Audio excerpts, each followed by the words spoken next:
Mesdames et messieurs, bonjour et bienvenue pour cette nouvelle édition d'Autour du monde Moyen-Orient pour ce jeudi, le 29 février 2024. On commence tout de suite avec ce compte-rendu. Le président Abdel Fattah el-Sisi a reçu ce matin au Caire le président du Conseil souverain de transition soudanais, le général d'armée Abdel Fattah al-Burhan.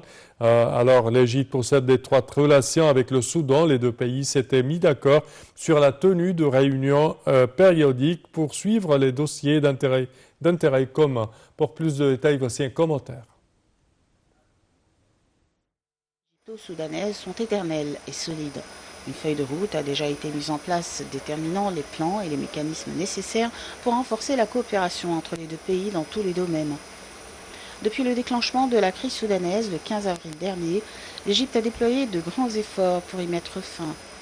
C'est dans ce contexte qu'a eu lieu le sommet des pays voisins du Soudan afin d'instaurer un cessez-le-feu durable et sauvegarder la souveraineté du Soudan et son intégrité. En plus, le Caire a accueilli 40% de l'ensemble des réfugiés soudanais, soit 250 000 réfugiés. Au niveau politique et militaire, les deux pays ont entamé les préparatifs pour la tenue d'un comité conjoint. Ils ont aussi réaffirmé leur engagement aux accords ratifiés sur le partage de l'eau du Nil, dont la déclaration de principe signée à Khartoum le 23 mars 2015. Les comités et les mécanismes conjoints ont été réactivés, dont le comité consulaire, celui de commerce, la haute autorité technique conjointe de l'eau du Nil et l'autorité de la vallée du Nil pour la navigation fluviale.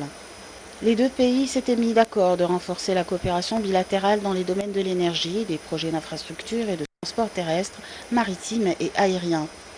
Au niveau de coopération entre les pays du bassin du Nil, les deux parties s'étaient mises d'accord sur la création d'un fonds de développement égypto-soudano-éthiopien.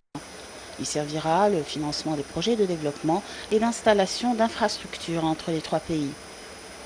En août dernier, le président du Conseil souverain de transition soudanais, le général Abdel Fattah el-Burhan, s'était rendu en Égypte lors de la première visite à l'étranger du dirigeant soudanais depuis le début des affrontements entre l'armée soudanaise et les forces de soutien rapide, des combats qui avaient éclaté 4 mois plus tôt. Les deux responsables avaient discuté de l'évolution de la crise au Soudan, de la situation politique et humanitaire globale et des conditions des Soudanais déplacés en Égypte, ainsi que des relations bilatérales entre les deux pays.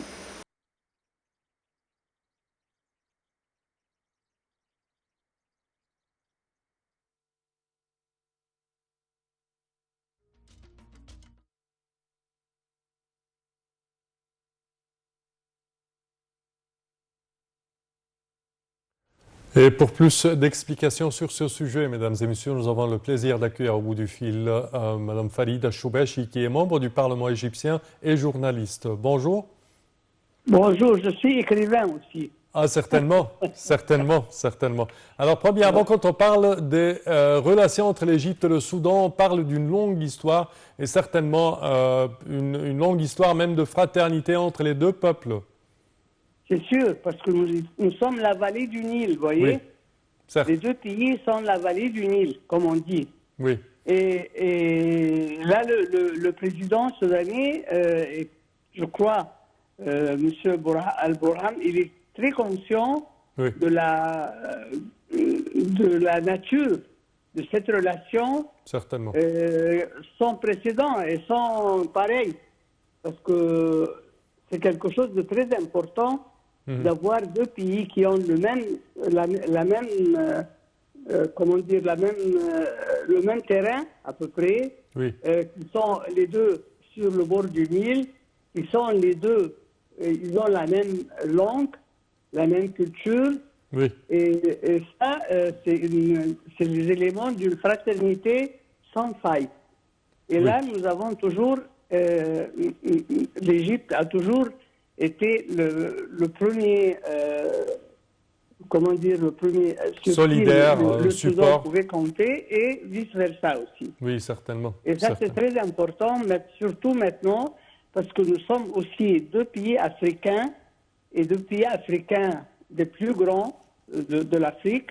Et notre unité aussi est un élément très positif pour les relations africaines Certes, et certes. pour la situation même de l'Afrique. Oui. Quand on parle également du conflit au Soudan, on parle d'efforts égyptiens qui ont succédé l'un après l'autre quand même pour résoudre cette crise au Soudan. Bien sûr, nous avons toujours discuté et pris des décisions en commun pour n'importe quel problème qu'affrontait l'Égypte ou le Soudan. Oui. Cette visite du président soudanais marque une nouvelle tournée dans la région pour raviver les pourparlers de paix et un cessez-le-feu avec l'autre partie au sein du Soudan. Alors, comment voyez-vous ces efforts et est-ce qu'on peut, sous peu, reprendre les pourparlers de paix au Soudan? Bien sûr, il n'y a pas d'autre issue. Il n'y a pas d'autre solution que la paix maintenant. Nous avons vu que partout où on a laissé les malheurs et les conflits armés entre un seul peuple, ça n'a profité à personne, à aucune partie. Ce qui profite, c'est la paix, et c'est la coopération. Alors là, vraiment, aussi les efforts de l'Égypte dans ce sens-là est très connu. Nous, notre président a toujours été du côté de la paix et du côté de la coopération digne et sans arrière-pensée, sans vouloir profiter de n'importe qui. Au contraire, l'Égypte a beaucoup aidé le Soudan et continue à l'aider, et nous sommes tous dans la même situation. Certes. Alors, c'est vraiment le Soudan pour nous, c'est notre profondeur stratégique. Et ça, on ne peut pas.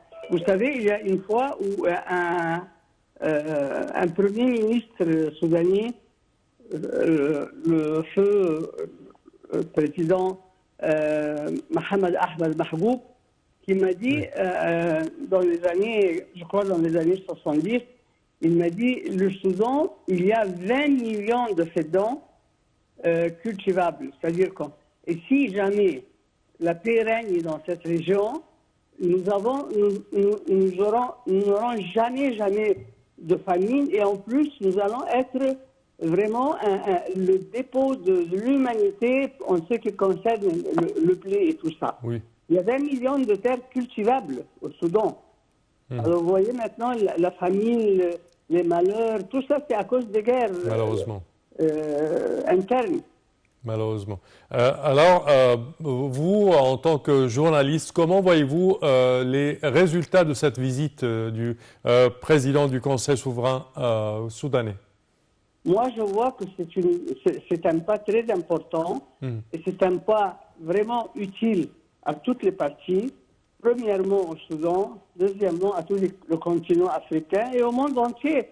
Vous voyez, quand on voit les victimes de ces guerres internes-là, vous voyez, c'est vraiment, ça fait, je sais pas, ça me fend le cœur. Alors là, maintenant, avec l'aide de l'Égypte et avec les bonnes intentions du président soudanais, je suis très optimiste et j'espère que ça ira très bien pour toutes les parties. Parfait. Madame Falida Chobachi, nous tenons à vous remercier de vos explications. Merci à vous. Je répète que vous êtes membre du Parlement égyptien, journaliste et écrivaine. Et nous poursuivons, chers téléspectateurs, avec cette information. Le ministre du Commerce et de l'Industrie, Ahmed Samir, et son homologue émirati, Dr Sultan El Jaber, ont examiné les moyens de promouvoir la coopération économique bilatérale dans le cadre de l'initiative du partenariat industriel intégré comprenant l'Égypte, les Émirats arabes unis, la Jordanie, le Bahreïn et le Maroc. Le ministre a déclaré que la réunion a abordé plusieurs questions économiques régionales et mondiales, ainsi que plusieurs sujets d'intérêt commun. Il a également souligné que la réunion a examiné les derniers développements de ce partenariat industriel intégré entre les 5 pays arabes membres, ainsi que la convergence sur plusieurs critères pour l'adhésion d'autres pays au partenariat. Il a également déclaré que la réunion avait examiné plusieurs secteurs d'investissement pouvant être établis dans le cadre de l'initiative, surtout un projet de fabrication de sable noir en Égypte, avec la possibilité de la participation de tous les pays membres pour un soutien financier et technique au projet, ainsi qu'un projet de fabrication de sable de silice. La réunion a mis l'accent sur l'importance